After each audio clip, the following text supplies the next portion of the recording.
Hörmətli izləyicilər, kanala abunə olub like etməyi unutmayın. Günün xəbərləri təqdim edir. Bakıda metroda ödəniş sisteminin yenilənməsi ictimai maraq doğurub. Artıq e-Bakı kart ilə yanaşı bank kartları, eləcə də Google Pay və Apple Pay kimi ödəniş vasitələri ilə də keçid mümkün olacaq.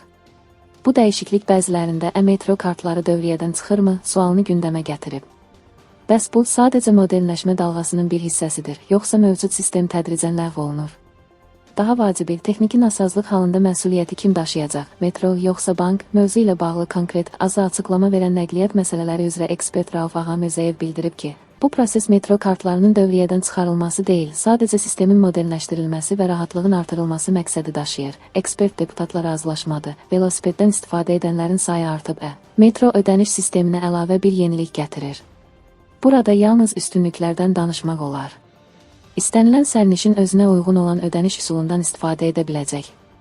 Bu, seçim imkanlarını genişləndirir.